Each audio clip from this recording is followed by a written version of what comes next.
It was a cold evening in the heart of the city. Neon lights glowed across the tall glass towers, and the streets were still bustling with tired workers returning home. In a dimly lit alley not far from the luxury district, Evelyn Carter, the CEO of a billion-dollar corporation, found herself trapped. She had taken a shortcut after a charity gala, wanting to avoid the flashing cameras, but now she stood cornered by two menacing figures. "Come on, sweetheart," one of the thugs sneered, stepping closer. "Hand over the jewelry and no one gets hurt." Evelyn's trembling hands clutched her purse. Her breath quickened as she tried to appear calm. "Yeah, broken bar, I can pay you. Just don't hurt me." One of the men shoved her against the wall, his fist raised. Evelyn cried out in desperation, "Please, don't hit me, broken bar." Before the blow could land, a firm voice echoed from the mouth of the alley. "Step away from her." The attackers froze. Out of the shadows emerged a tall,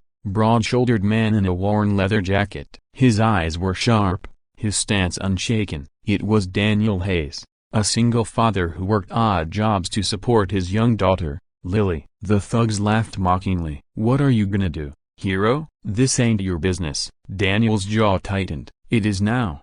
Scene 2, The Rescue. The first thug lunged, but Daniel sidestepped, grabbing his wrist and twisting it until the man cried out in pain. A swift kick sent him sprawling. The second attacker swung wildly with a chain, but Daniel ducked, countering with a powerful punch that knocked the air from his lungs. Within moments, both men were on the ground groaning, defeated. Evelyn clutched her chest, eyes wide with shock. Daniel turned to her, his voice softer now. "Are you hurt?" She shook her head, unable to speak. For the first time in years, Evelyn Carter, the woman feared in boardrooms across the nation, felt small, fragile, and utterly vulnerable.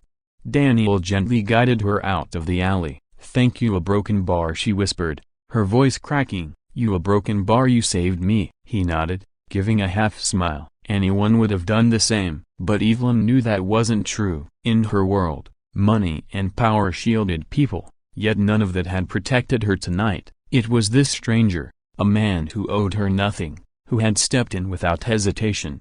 Scene 3, Two Worlds Collide. The following morning, Evelyn couldn't get Daniel out of her mind. She had her driver find him, not an easy task. But eventually, she stood outside a modest diner where he worked part-time washing dishes. She entered, immediately drawing stares from the regulars. Her tailored designer suit clashed sharply with the homely atmosphere. Daniel looked up in surprise when she approached. "You," she said softly, "you're the man from last night." Daniel dried his hands on the rag. "Yeah, you doing all right?" "I am, thanks to you." Evelyn hesitated. "I wanted to repay you. Money, job, anything you need." Daniel frowned slightly. "I don't need repayment, just happy you're safe." She wasn't used to hearing number. Most people bent over backwards to please her, but this man, this single dad who clearly struggled to make ends meet, refused her wealth. "Then a broken bar, at least let me buy you dinner," she insisted. Daniel studied her for a moment,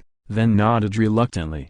Scene 4, Dinner with a Stranger. That evening, Evelyn found herself sitting across from Daniel at a small local restaurant. It wasn't the kind of place she frequented, but the cozy setting felt strangely comforting. "So," Daniel said, sipping his coffee, "what's it like running a company worth billions?" Evelyn gave a humorless laugh. "Exhausting. Everyone thinks power makes life easier, but in the broken bar it makes you lonelier." Daniel raised a brow. "Lonely? You're surrounded by people." "Yes, but people who want something from me. Investors want money, employees want promotions, friends." "A broken bar." She paused.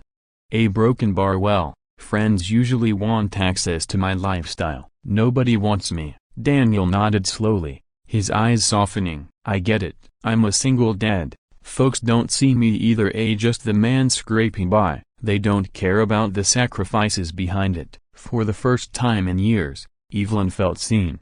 Scene 5, The Little Girl Who Changed Everything. Their conversation was interrupted when a small voice called from the doorway, "Daddy." Daniel turned as a little girl with curly brown hair ran toward him. He lifted her into his arms, smiling warmly. "Evelyn, this is my daughter, Lily." The child looked at Evelyn curiously. "Are you my daddy's friend?" Evelyn's heart softened. She wasn't used to children. Her life had been consumed by meetings, mergers, and money. Yet Lily's innocent eyes stirred something long buried inside her. "Yes," Evelyn replied gently. "I'm his broken bar friend." From that night onward, Evelyn found reasons to visit. Sometimes she'd stop by the diner, other times she'd accompany Daniel and Lily to the park. Slowly, the ruthless CEO began to rediscover something she thought she'd lost: a humanity.